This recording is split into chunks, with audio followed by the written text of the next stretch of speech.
안녕하세요, 깍시입니다. 근 5일 만에 이렇게 다시 인사를 드리네요.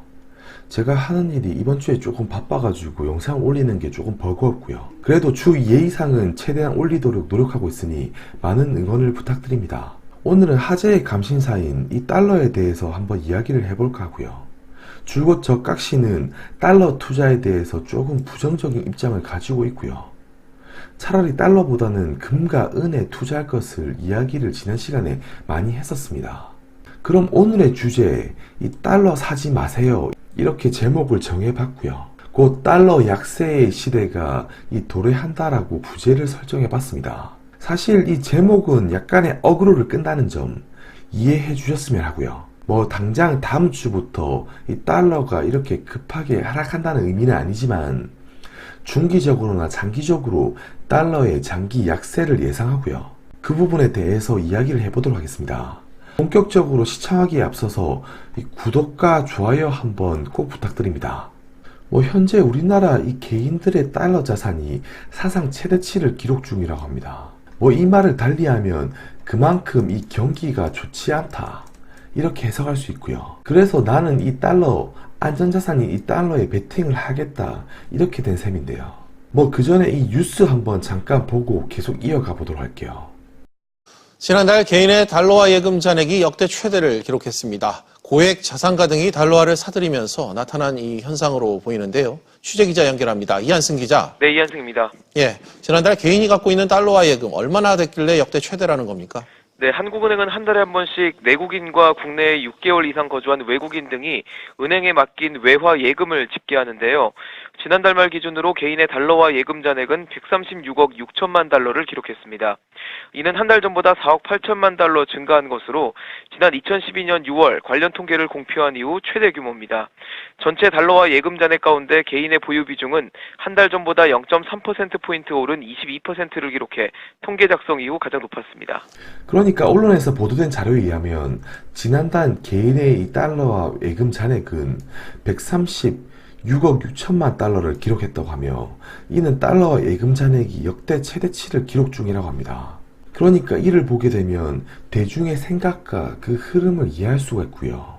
경기가 안 좋다, 무역 분쟁 때문에 대분위기가 상당히 불안한 국면 속에서 개인들은 달러 비중을 늘려왔구나, 이렇게 해석해 볼 수가 있습니다. 그런데 대분위기가 최근에 이렇게 안 좋고 여전히 안 좋고 악화되는 국면인데도 불구하고 달러와 가치가 10월 들어서 급하게 하락하고 있는 국면을 현재 이어가고 있어요. 아니, 대외 여건이 이렇게 불안정한데 달러가 이렇게 10월 들어서 급하게 가치가 하락할 수 있는 것이냐, 그 부분에 대해서 이 뒷장에서 또 얘기를 해볼 것이고요. 그래서 본격적으로 왜 10월 들어서 달러가 이렇게 본격적으로 하락을 했을까?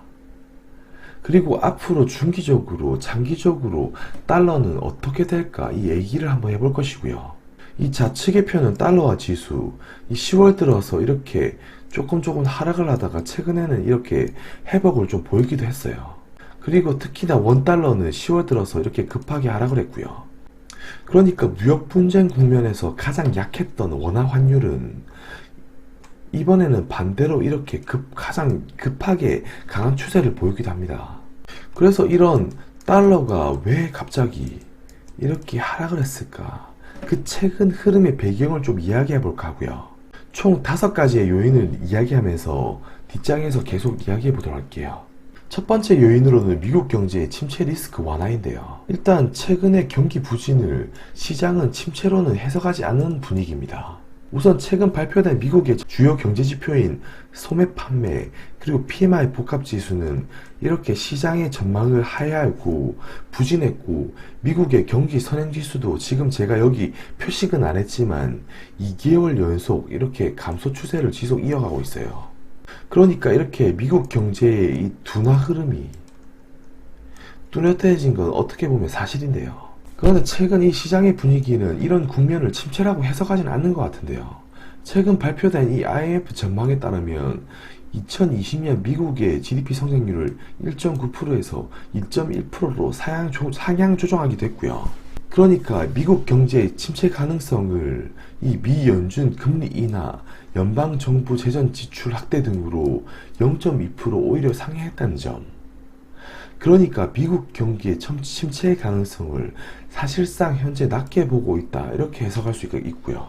그리고 두 번째로 중요한 요소인 미국 연준의 정책 방향이 해당이 되겠죠.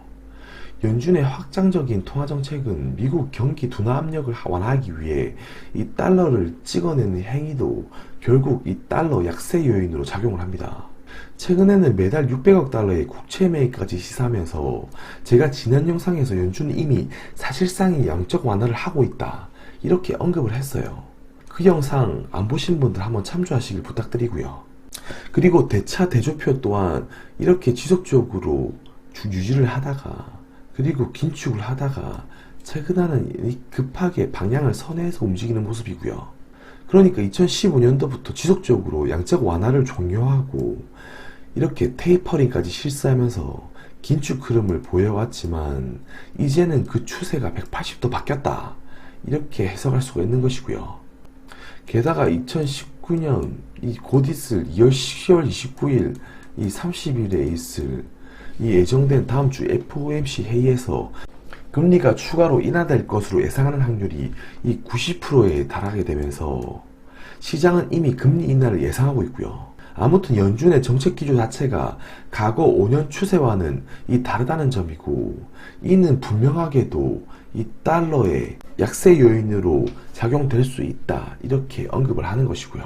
그리고 10월은 이 미중 간 이 최악의 리스크를 좀 피할 수 있었어요. 스몰딜 합의에 따른 이 여지는 분명하지만 트럼프 시진핑이 최근 11월에 이 휴전 선포를 언급하겠다, 이렇게 밝히고 있고, 최근 중국 정부는 위안화를 절상고시하면서 협상 타결을 위한 준비 움직임을 지금 보이고 있고요. 그리고 트럼프는 11월 이 에이펙 회담에서 협정문에 서명할 것이다, 이렇게 언급을 하기도 했어요.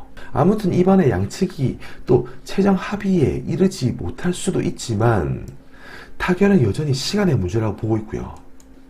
그리고 네 번째로는 이 유로 지표의 이 반등 가능성인데요. 최근 독일을 비롯해 각국 유로 나라들의 제조업 지수가 이 급격하게 추락을 했지만 10월에는 이 제조업 지수의 하향 추세가 좀 반등이 되었고 안정화되었어요. 물론 추세적인 이런 반등은 지켜야 봐야 되겠지만 각시는 추세적으로 유로화 지표가 중장기적으로 이런 하향 추세를 벗어날 수 있을 것이라 생각을 하고요. 그래서 그것을 해석하기에 앞서서 미국의 초과 지주금가 이 유로 달러 환율을 들고 왔는데요. 초과 지준금은 참고로 연준은행이 이 중앙은행에 이렇게 예치한 이 돈을 말하고요. 연준의 자산 확대가 시작되면 이 동조하여 흐르는 흐름을 보이게 됩니다. 그러니까 지금 초과 지금 주준금이 상승하는 국면에 유로화 가치도 덩달아 이렇게 상승할 확률이 매우 높다는 것이고요. 초과 지준금 흐름과 유로화는 이렇게 밀집하게 이렇게 일치하는 흐름을 지금까지 보여왔다는 것이고, 결국 유로화가 이렇게 강세가 된다면 유로존 경기가 최악을 벗어나는 시그널로서 유지될 수 있다는 것이고요. 다섯 번째, 중국 경기에 대한 해석차는 좀 불분명하기도 하지만 최근 GDP 성장률이 27년 내 최저치를 기록하면서 이 장기 저성장의 체제로 돌입하는구나, 이런 이야기가 심심치 않게 들려오고 있고요. 다만 각시가 중국 편에서 언급한 것과 같이 혹시 안 보신 분들은 링크를 걸어드릴 테니 참조를 좀 부탁드리고요. 다만 다행스럽게도 이번 경기 지표의 하락이 무역 분쟁의 이 원인이 가장 크고 그 부분이 정책적으로 이 해소될 가능성이 있기 때문에 이 해소가 된다면 이 악재가 마무리되는 현상으로 해석할 수 있다는 것이고요. 그래서 스몰딜이지만 무역 갈등 합의가 이렇게 봉합이 되고 추가적인 완화 정책이 남아있기 때문에 이 6% 내외에서 경기가 이렇게 안정을 찾지 않을까 적각시는 생각을 하고요. 최근 CLI 이 경기 지표의 반등 추세와 이 PMI 선행 지수의 반등은 중국 경제 회복의 나름 신호탄이라 해석할 수 있지 않을까 생각을 합니다. 그러니까 과거 몇 년 전에 이 회복 추세, 이때와 같은 흐름이 이번에도 펼쳐지지 않을까 생각을 하는 것이고요. 마지막으로 오늘 각시의 생각을 좀 정리를 해보면요. 미중 무역 협상에 대한 진전이 있고, 그리고 추가적으로 이 관세가 철회가 된다면 이런 복합적인 요인들로 볼 때 이 달러 약세가 이 본격적으로 시작되지 않을까 생각을 하고요. 이와는 반대로 달러 약세 요인이 이렇게 많음에도 불구하고 FOMC가 이번 달 금리를 인하했음에도 불구하고 또 달러가 하락하지가 않는다면 이는 경기 침체로도 해석해 볼 수 있다고 생각이 듭니다. 최종적으로 볼 때 저각시는 달러가 앞으로 최소 5년 이상은 장기적으로 하락하지 않을까 생각을 하고요. 아마 미국 경제가 더 둔화되는 흐름이 나온다면 달러의 가치는 더 하락을 할 수 있다고 생각을 합니다. 그래서 저각시는 장기적으로 달러가 장기적으로 하락할 것으로 예상을 하고요. 오늘 영상은 여기까지 하도록 하겠습니다. 오늘도 재미있게 유익하게 보셨다면 구독과 좋아요 한번 눌러주시면 감사하겠습니다. 또 다음 영상에서 뵙도록 할게요. 감사합니다.